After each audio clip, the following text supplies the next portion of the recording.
welcome. You're watching the News Hour Agenda Election Special. I'm Padmja Joshi. Today, the Congress romped home to a big win in Karnataka with over 130 seats and increasing its vote share by 5%. The BJP has kept its vote share almost intact, but its seats went down by almost 40.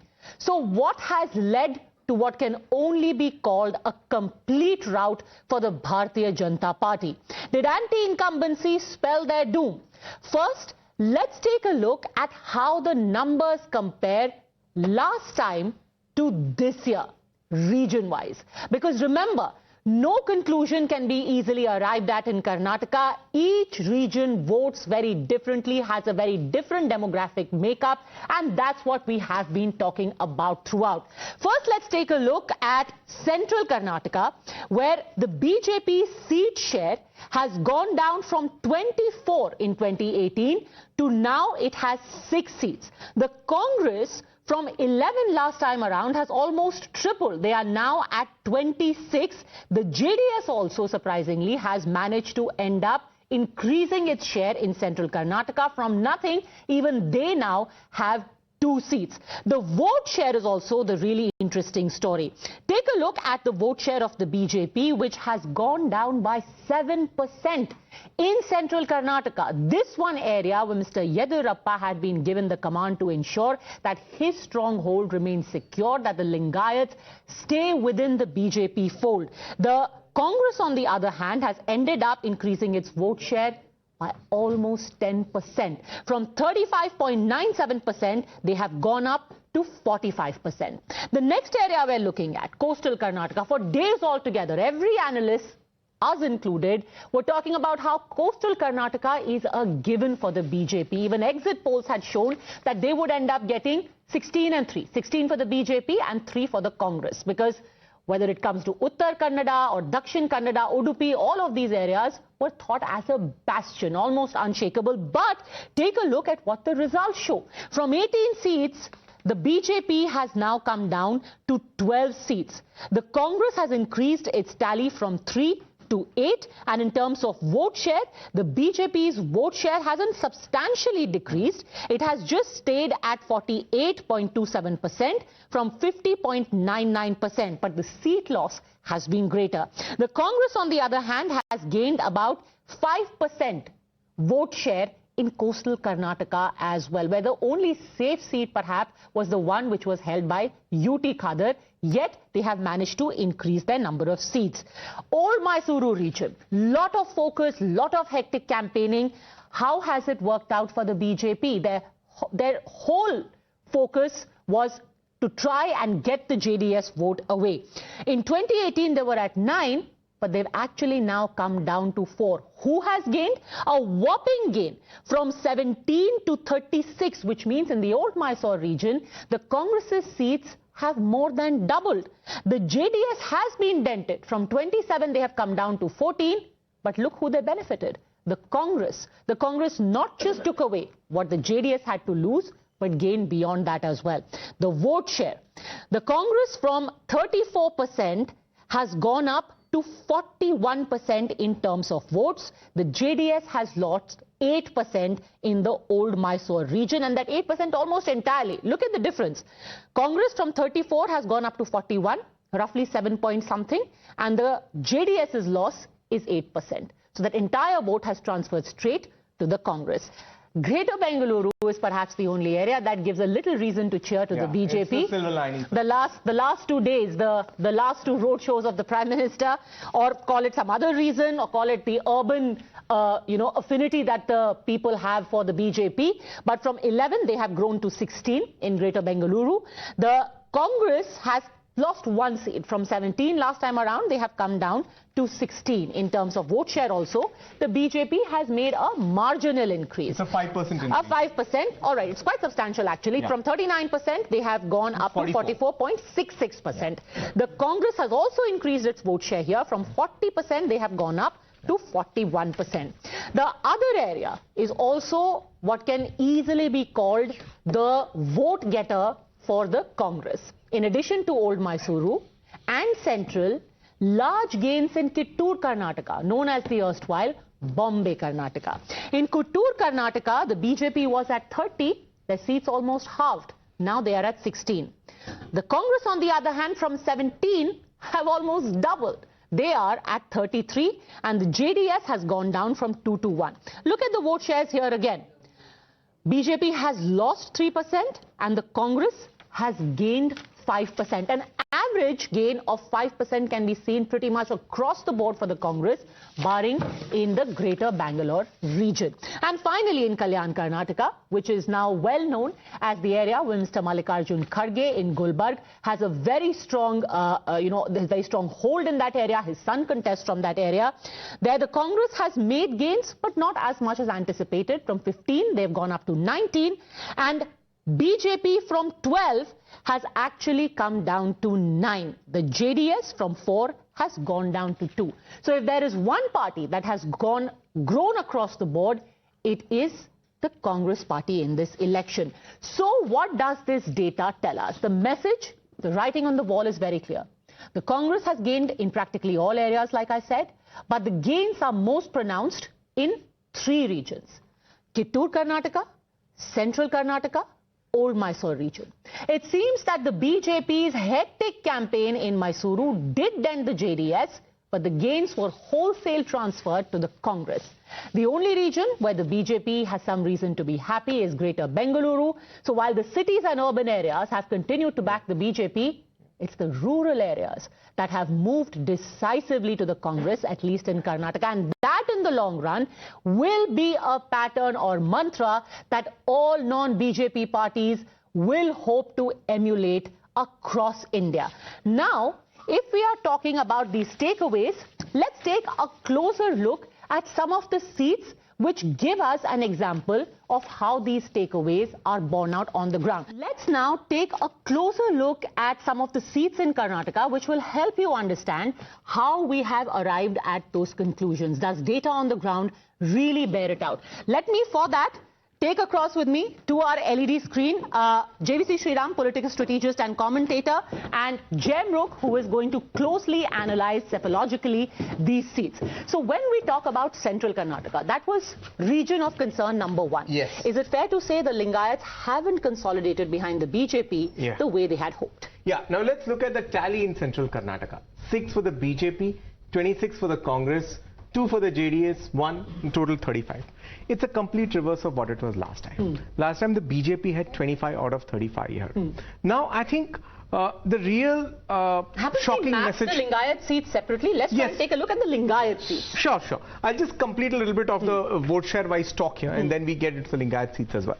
Now what is most important is, while all over the state, the decline of the Bharatiya Janata Party has been about 0.4 or 0.5. That's the amount of percentage by which its vote share has gone down.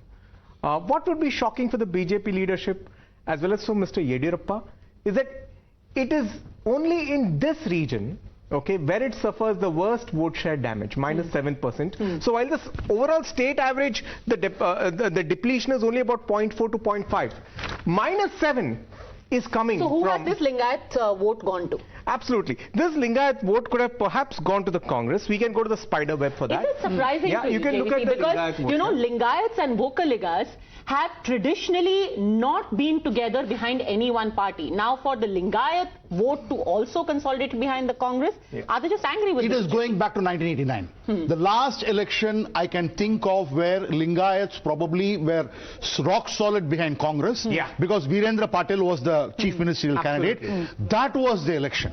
After that, this is a watershed moment.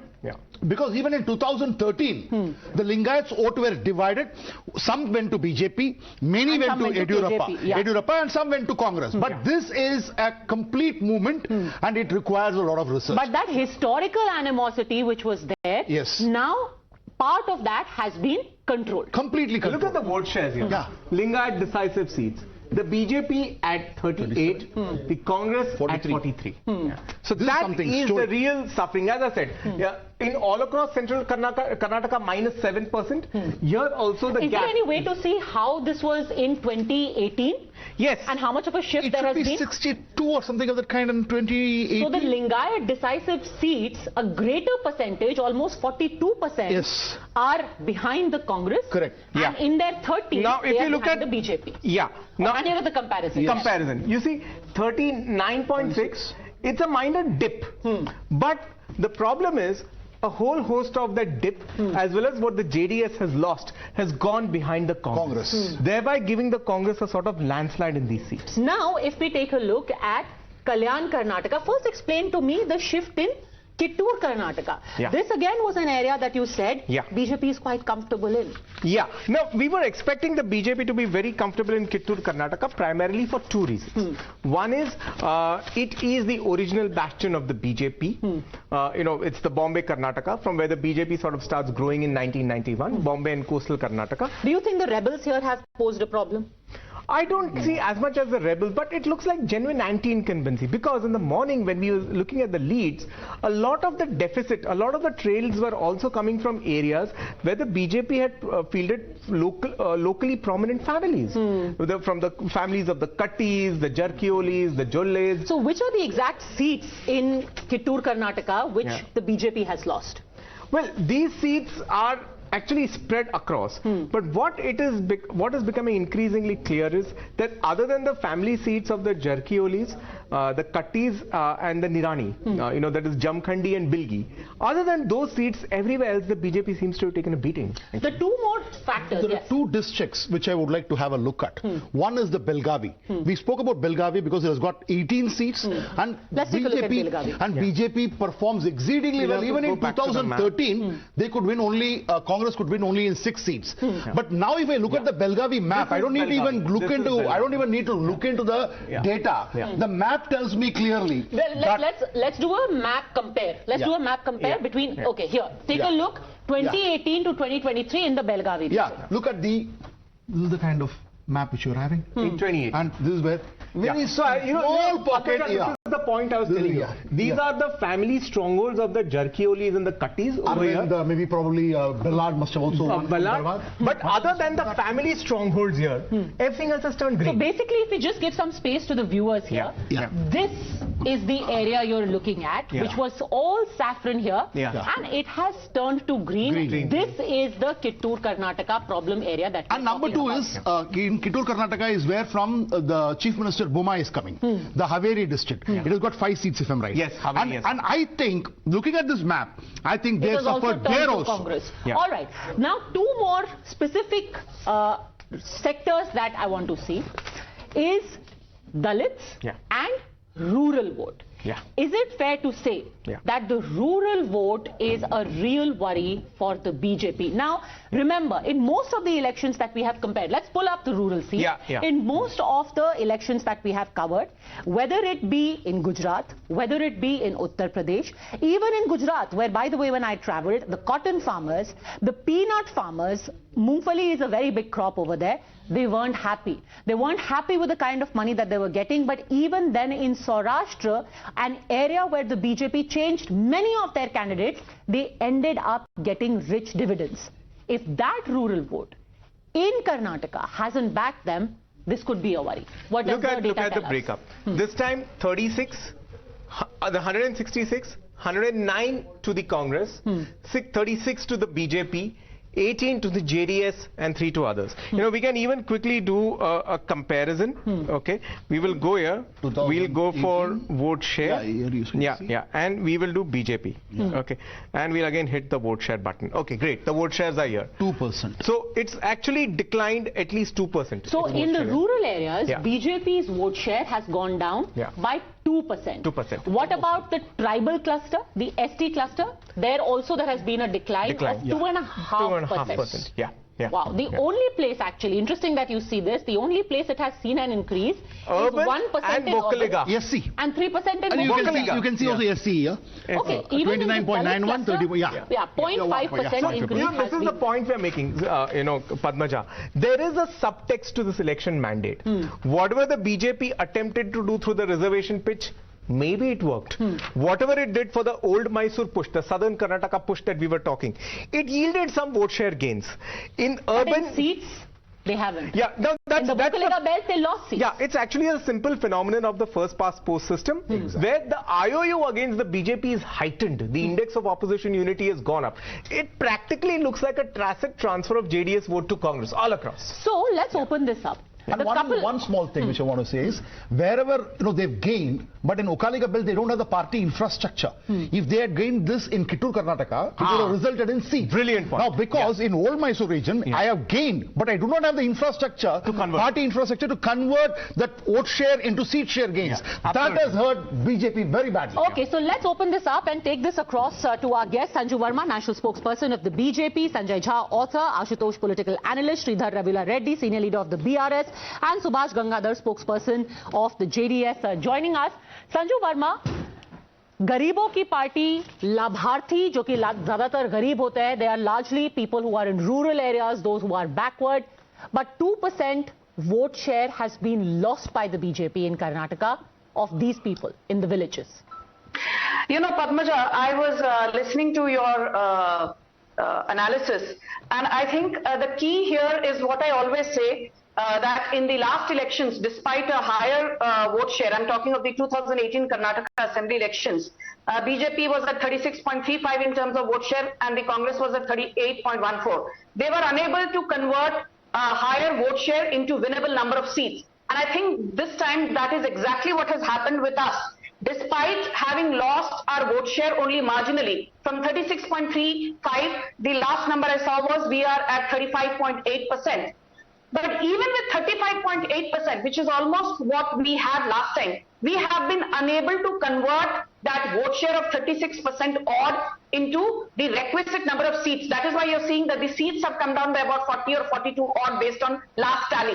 I think to say, let me please finish, I think to say, and for the Congress also, if you notice, the vote share has gone up, exactly by the same amount, by about 6%. No, ma'am. So we have gone beyond just looking at the overall vote share, looking at your result region-wise and specific seats which we've broken up into Lingayat seats, which are reserved seats, ST seats, which are dominated in the forested areas. You have lost vote share specifically in the rural areas and you have lost seats there, which basically means people in the villages have moved away from you. And that should be worrying you, doesn't it? I was coming to that. I was coming to the specifics. I first spoke on the overall vote share. On the overall vote share bit, BJP has maintained almost what it was in terms of vote share in 2018. That's the limited point. And I wanted to say that a large chunk of the decline in JDS's vote share has completely been transferred to the Congress. So if the JDS vote share has come down from 19.5 to 13.2%, you see that entire 6% loss of JDS has gone into Ma'am, just spend the last 10 minutes explaining that that is not a correct reading. No. The reading is very specific. That Dalits are not voting for you, Lingayats haven't voted for you the way you wanted to, and people in villages have not voted for you. And that for parties like the BRS, let me start right away with you, because you are also going to face an election in the next few months. You are also a state where there is a large agricultural rural population. Maybe there's a lesson here in Karnataka, Mr. Sridhar Ravula Reddy. No, I mean, unlike Telangana, unlike Karnataka, Telangana there is no anti-incumbency, and as far as the rural masses are concerned, rural people are concerned, we in Telangana, especially those people, the population, depending upon the agriculture, this government has done so much for them, and right from irrigation to the agriculture field, there are many schemes which are there, right from Raitu Bandhu to Raitu Bima. We have protected our farmers, and we have done maximum to them, and today this government has protected the farmers. We are giving 24 hours power to them, and every crop, I mean every yield is completely bought by the government. We have built godowns and all. I mean here entire rural population is happy with our government. So there is no much lesson to be learned from Karnataka. There people have rejected a government which never bothered for the development and welfare of the people. A government which is always into the power tussles and power politics, and it's a clear message to them that politics of polarization and divisive politics will not work in South India. No. Especially, there's many things, Karnataka is a gateway, next we are coming into Telangana, then we will sweep Andhra Pradesh. This is not going to work out. Here, when you disturb the peace of the people, they will disturb your power at all. That is seen, and the analysis clearly has shown from the morning BJP is trying to show that it is not their loss. Only JDS seat votes have been transferred. It's not the case. When you speak about this Kittur, Karnataka, Old Mysore and Central, how the Lingayats are every section for that matter, every section across the board, Karnataka has rejected BJP for the kind of politics they have done. Is it shocking for you, that the Lingayat bloc hasn't helped out the BJP, despite the fact that the Prime Minister made an overture towards Mr. Yediyurappa in all campaign videos. He was prominently put after the Prime Minister. Why were people disillusioned? Because they were like, we won't get the CM, so what's the point? See, the three reasons, in my opinion. First of all, the way Yediyurappa was removed. Yediyurappa was the tallest leader. He was not only a Lingayat leader, but he was all Karnataka leader. And it is Yediyurappa who basically built BJP in Karnataka brick by brick. So it wasn't taken well by the Lingayat community itself.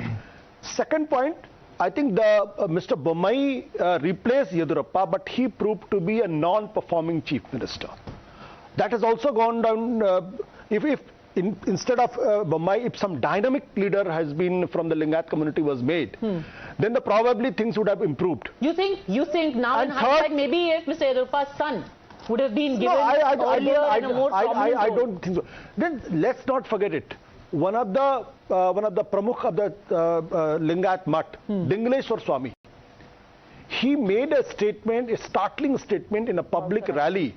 He said, the Mutt se 30% commission liya jata hai. So forget about what the contractor association is, the 40% sarkara.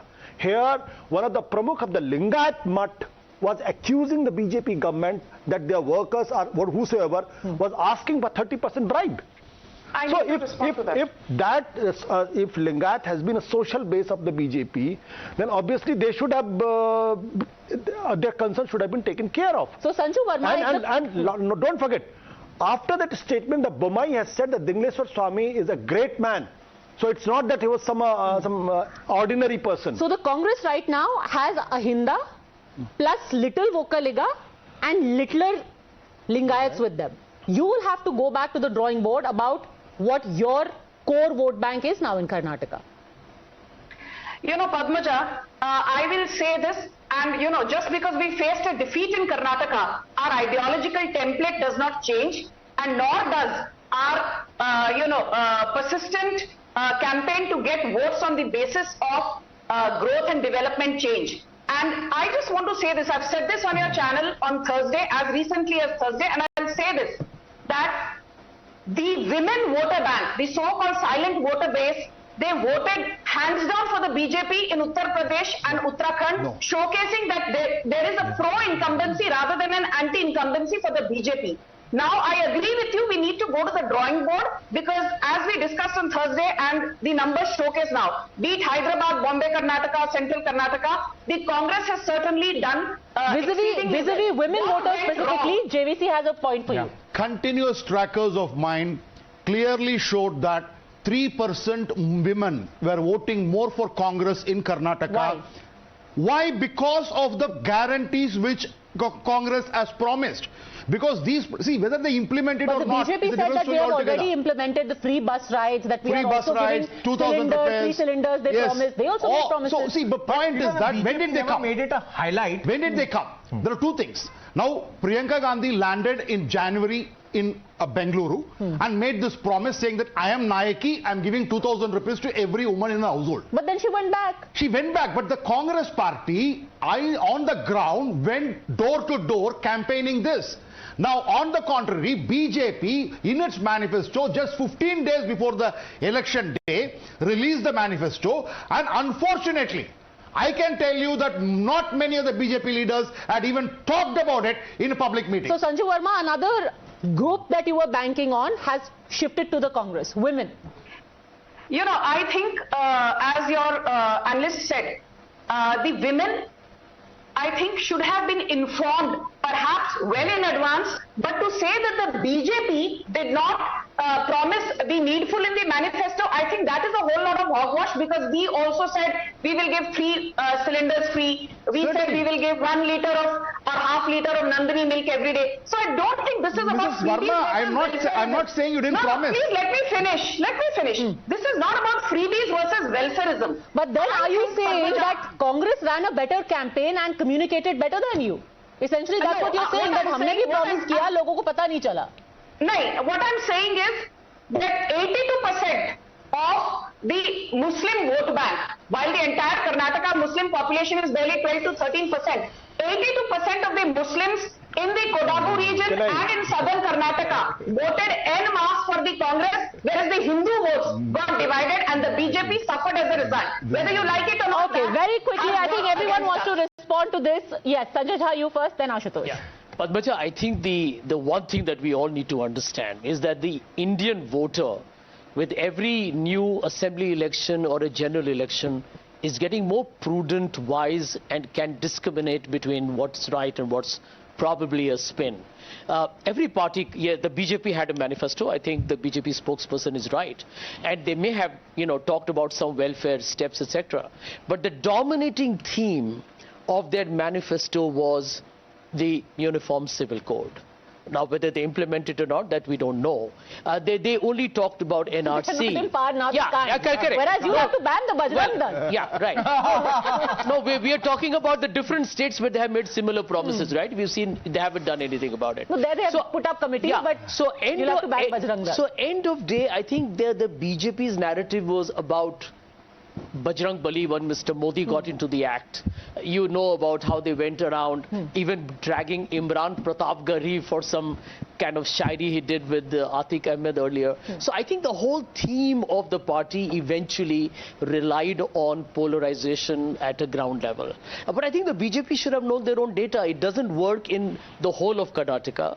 The whole of Karnataka was actually reeling under serious problems. And I think the ghost of Santosh Patil, the contractor who committed suicide, is now going to haunt them for a long time. Okay, Mr. Ashutosh also wants to say something to Sanjuvar. Before that, let's quickly cut across to Mr. Prithiviraj Chavan. Mr. Chavan, thank you very much for speaking to us. If there's the #1 takeaway of the election results in Karnataka, just one, what would it be for the Congress today?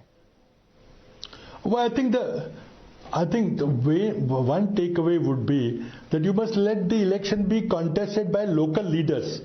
And you must have a hyper-local campaign. Let's not confuse on the religious polarization, national issues, national security issues, parliament issues. Focus on the people's issues.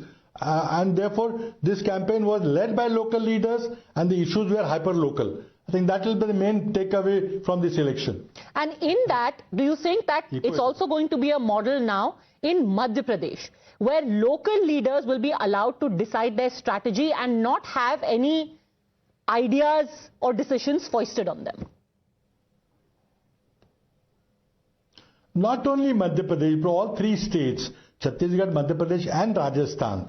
The local leaders will lead, strategize, run the campaign fully. The national leadership will be playing a helping role because local people know the local issues, the regional variations, and let them do that. Don't impose any strategy from top. I think in Karnataka we had some help from sophiologists, some election planning teams and all that. They were always in a helping mode. They were not in a dominating mode. That they decided who to give the tickets to, how to run the campaign, what should be the advertising strategy. They helped out, but it was ultimately a call was taken by local leaders, helped by Mr. Kharge, who is a local leader, although is the National Congress president. So I think Mr. Siddaramaiah and Shiv Kumar, who is a PCC president, I think they decided, they divided the constituency among them, they visited almost every constituency that they could do, and they started planning 1 year in advance. Unlike most of the campaigns that 1 or 2 months before we wake up and then set up some committees and all that and decide tickets. No, they started working at least 1 year in advance, and I think that hard work has paid off. You named 3 states. Now the thing is that in all of these 3 states, there is one common thread, that of competing ambitions. How do you deal with that? And the latest is, who is going to be the chief minister in Karnataka? Well, Karnataka, there are aspirants. There's nothing wrong with having ambition.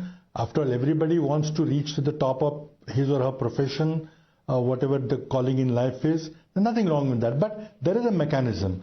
I think Karnataka legislators will meet, the central observers will come, they will ask the leaders how they do it. Of course, there would be an attempt to pass a one-line resolution, leave it to Madam, leave it to Khadgeji, leave it to Rahul Gandhi ji. But I think that should not be accepted. I think we should sit down and ask every MLA who he thinks should be, the state should be led by in the next few years.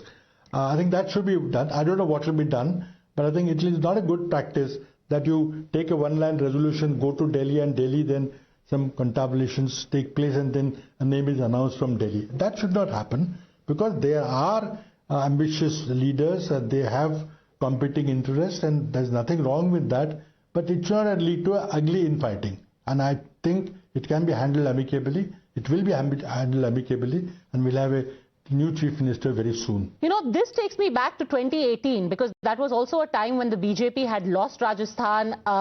In Madhya Pradesh as well, they did not perform up to expectations. There were a couple of by-poll losses that they suffered in Uttar Pradesh, and everyone started writing the obituary saying, Chaukidar chor hai, bas this is the end of Mr. Modi.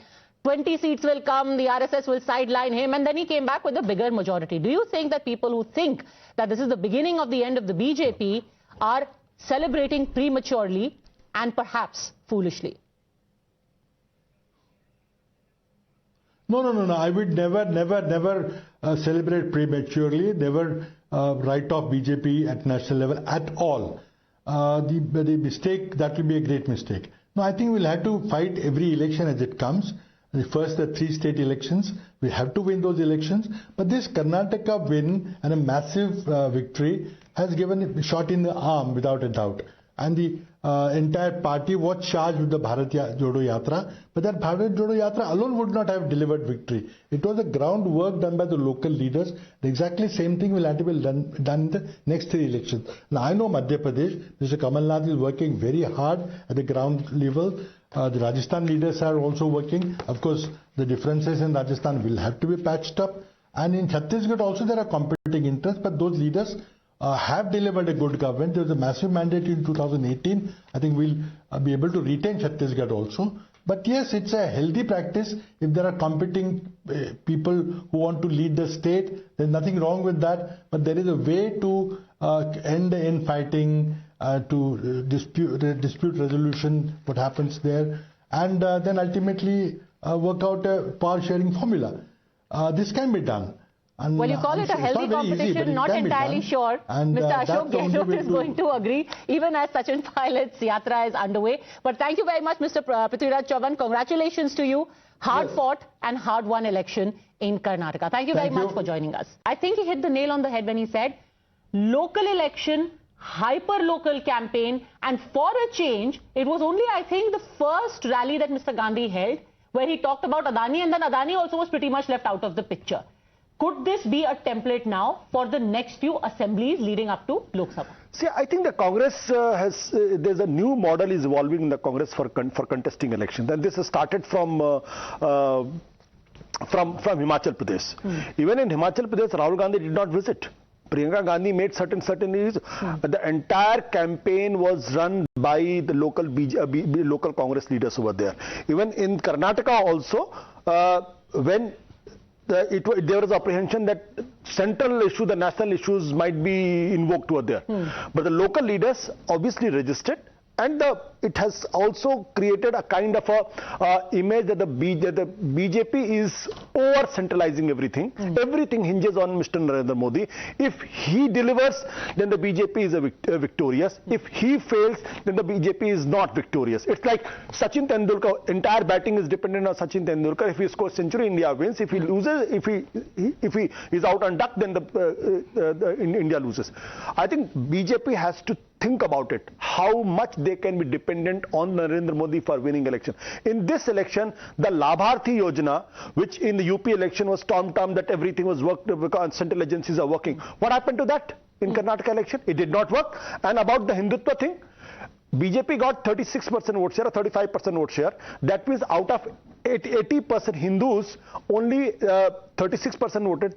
54% did not vote for the BJP. So can it be said that the Hindus have not voted for BJP? Okay, very quickly, JP, you want to add to this? Then Sanju Verma. I think the magic formula for Congress now is that they've realized that Rahul Gandhi is the star campaigner of BJP, and if you have to stop BJP, you have to stop Rahul Gandhi from coming to the campaign. It worked in Himachal Pradesh, and it has worked to a large extent even in Karnataka, because they postponed his rally at Kolar 3 times. But on a serious note, in all fairness, I don't think, maybe we can discuss it in detail later, but I do believe that the Bharat Jodo Yatra that Rahul Gandhi did, these have a very positive impact over the long term. Sir, let the local leadership bask in the glory of the win that they have fought very hard for. I mean, nobody's denying that. Nobody's denying that. I think the full credit goes to the regional leaders, to Mr. Kharge. See, but you cannot try and ridicule. We can't be unfair to Rahul Gandhi every time. Yeah. I think we have to, if BJP wants to live in that understanding that Rahul Gandhi is a liability, they can. Okay, fair enough. Their party, their former president, their MP, they want to use him, not use him, entirely their strategy. But on a more serious note, what is the BJP doing to groom local leadership? It can't be a model every time where Mr. Modi, goes and says, vote for me. Sometimes you end up making it into a Gujarat-like result, but sometimes you will end up with a Karnataka. Sanju Verma. Padmja, let's be very clear. Since somebody spoke here about Sachin Tendulkar, I don't follow much of cricket, but be that as it may, I will just say that Mr. Modi combines the best of a Tendulkar, a Virat Kohli and a MS Dhoni. Now, leaving cricket aside, I will just say this. Excuse me. Ashutosh made a pertinent point about the Labharti model. I am surprised. The Labharti model worked in Uttar Pradesh. The incumbent CM and party came back to power consecutively, second time in a row for the first time in 34 years. In Uttarakhand, the incumbent CM and party came back to power for the second time in a row for the first time in 27 years. I am surprised that in 2022, there were 5 major elections: Uttar Pradesh, Uttarakhand, Manipur, Goa, Punjab. We contested all the 5, we lost only Punjab. We had a strike rate of 80%. But that's because Uttar Pradesh had a yogi, and Uttarakhand you did not have the kind of overarching corruption allegations that you had in Karnataka. Let me finish. Uttar Pradesh is hardly a comparison. Uttar Pradesh is a yogi. Padmja, let me finish. You asked a question. I need to answer. Okay. My simple point is this. I was talking more on the Labharti aspect, because we all know that out of the 81 crore people who were and continue to get free ration every month, though COVID is more or less done with. But then why didn't they vote for you? Why didn't they vote for you? I'm only saying why it did not work in Karnataka, because the government was not performing government. But the answer, to counter to that is, why didn't they vote for you then? Some time to speak. Sanju Verma, yes, the Labhartis are still getting your free food grain. Why aren't they voting for you? Can I finish in 20 seconds? Okay, go on. Yes. I am saying this. My limited point is, the Labharti model of Narendra Modi, the double engine concept cannot be written off only on the basis of a Karnataka loss, because our strike rate still is more than 70% Sanju, I'm not in all the assembly elections between 2021 and 2023. Sanju Verma, you are hallucinating. No, Sanju Verma, to be fair to the BJP, I am not writing off. I am only saying it, if this model was working in UP, why it did not work in Karnataka. Let me complete. Sanjuji, let me complete. In the last 9 years. Okay, let me actually give you some examples. Ma'am, here's the thing. Sanju Verma, let me complete. Okay, hold on, please. Yes, 30 seconds. Let me complete. See, I am only saying is that if it was working in UP, in Uttarakhand, why it did not work in Karnataka? Because in Karnataka, the Anna Bhag Yojana, when Siddaramaiah was there, 10 kilo rice was given. When the BJP government came, it cut to 2 kgs. Obviously, people were unhappy. So I'm only saying is that if you create a Labharti vote bank, then you have to cater to that. So here's the hypothesis. Nobody is writing off double engine. All is being said is sometimes you have a double engine like UP, where there is a real double engine. And sometimes you have a double engine like Karnataka, where one engine is pulling in the opposite direction of the other strong engine. And here's the example that we'll give you for it. Do you know that there are 10 ministers who have actually lost or are trailing. This is not just a gain by the Congress, but this is a very decisive anti-BJP vote. That really is the elephant in the room. People were disillusioned with the Bharatiya Janata Party, and that message has been sent across. Multiple ministers have ended up trailing or losing, as many as 11 of them. And they include Murugesh Nirani, Muni Ratna, Govind Karjol, Dr. K. Sudhakar, B.C. Patil, B.C. Nagesh. Let's actually go across and take a look at a few of these seats, because this is not, contrary to what many people think, limited to any one region. Across the board in Karnataka, you've had people saying, here, show us some of these seats and tell us where they are. For example, we've got Murugesh Nirani from Bilgi. He was actually trailing by a margin of over 10,000. These are sitting ministers. Some of them have lost. Some of them are trailing by what J.T. Patil has won. I think the last margin I saw on the EC website was about 8,500 votes for Mr. Murugesh. Trailing. Now, the shocking fact here is that this is actually his stronghold. In fact, last time enough, in the previous election, he had such a good bargaining power. His brother, Sangamesh Nirani, contested from another seat, Jamkhandi, and gave a tough time to the local BJP candidate. Such was his clout. Now he is unable to retain even his own seat. He's trailed by 8,500 votes. For example, let's take now V. Somanna. He was supposed to challenge, or he rather was set up to challenge, Mr. Siddaramaiah and Varuna. He lost both Varuna and is trailing in Chamarajnagar as well. This is the biggest shocker.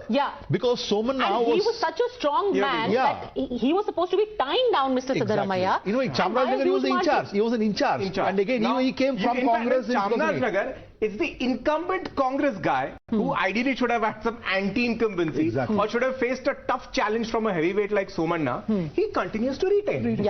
So you've had Mr. Somanna losing in both. Then you have R. Ashok, who's lost against D.K. Shivkumar in Kanakpura. He came third. And he's lost by a margin of 41,000 votes. 41,000. B.C. Nagesh, Tiptur, trailing by 3,000 plus votes. The point that we're making is, and this, talk about few of these seats and how they are spread across Chikballapur, Sudhakar is in Chikballapur, Bellari. So this is going from coastal Karnataka. You have in Kalyana Karnataka, you have few in coastal Karnataka, you have in Old Mysore region. Old Mysore region, you have Somanna has lost in Old Mysore region. You got Ashok who has lost in Old Mysore region. You got Sudhakar who has lost in Old Mysore region. These are all very big names. These are big names. And even in, you must have some leaders so in... Pradeep Ishwar of the Congress has already won. A very young leader. Can you tell us a little bit about this? No, it's easy because Chikballapur controls the entire district. He was supposed to be the kind of leader who built the party. Icon, the role model. And people said if he continues like this, he might emerge as a chief ministerial candidate of BJP coming from Congress. And he has been defeated. Let me just give. You know, Padmja, this is exactly the same person we were on show other day. Like Himanta Biswa Sarma, he was doling out numbers. 14 min, 16 max Bangalore. By the way, to his credit, his Bangalore forecast turned out to be right. They got 16. It did. So, but in central Karnataka... But in his own fiefdom, he has had to suffer a setback. So let me ask you this. Let me go across to Mr. Subhash Gangadhar, spokesperson of the JDS. Do you think that this is a pro-Congress vote or an anti-BJP vote? And where does that leave your party, the JDS, which now is being pushed into the BSP zone? The same zone the BSP is in Uttar Pradesh. All right, very interesting analysis, by the way. Just to come to the point right away, it is definitely anti-BJP vote, right? I don't see Congress gaining so much from their previous vote share, but it's definitely, if you see all the four section of the state, most of the seats they have actually taken away from JDS, and it has probably rubbed because of the anti-BJP factor rather than anti-JDS factor. And I can definitely say that, you know, we accept the mandate of the people of Karnataka, and we haven't been disappointed. I know this is quite a disappointing factor for us, but we are definitely not disheartened. We will definitely work hard and gain more seats in the coming elections. Is this a pro-Congress vote or an anti-BJP vote? My point, it is definitely anti-BJP. It's not a pro-Congress. I would Sanju Verma, if your ministers are really losing, if you're losing in strongholds, if somebody is losing in a seat whose in charge he was originally, it is an anti-incumbency vote. It's an anti-BJP vote. Okay, let me answer that, but I first need to also respond to what the JDS spokesperson said. No, please, you had your say, now let me finish.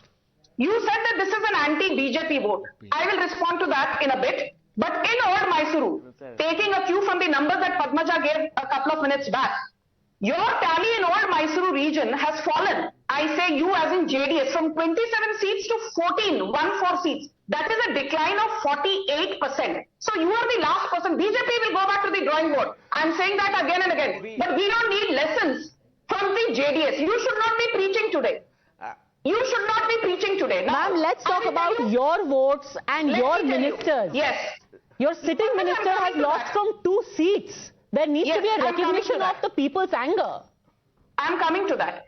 I think, Padmja, is it a pro-Congress vote? Yes, because the Congress has done very well across regions, be it Bombay, Karnataka, Hyderabad, Karnataka, Central Karnataka, apart from Greater Bangalore, where the BJP has surprised. You absolutely cannot. You cannot absolutely put it across this way. Why are you heckling me, Padmja? Can you I will be finishing in 30 seconds. Hold your horses. Okay, go on. Why I say this is not an anti-BJP vote. I have reasons for that. An anti-BJP vote would have been a decline in both number of seats won and a massive decline in vote share. So the massive decline in vote share has not happened. In 2013, remember Padmja, we were reduced to 40 seats and just a 19% vote share. We still retain a close to 36% vote share. It is not an anti-BJP vote, but certainly a Muslim consolidation that has worked in Congress's favor. All right, if you want to read it that way, you're welcome to do it. Every election is a teaching for everyone, the political parties, and we who thrive on analyzing the political parties and their performances. Thank you very much. Congratulations again, especially to the Congress for this hard-fought election. And this is exactly the kind of uthal-puthal in politics that keeps our democracy healthy and kicking. Thank you very much.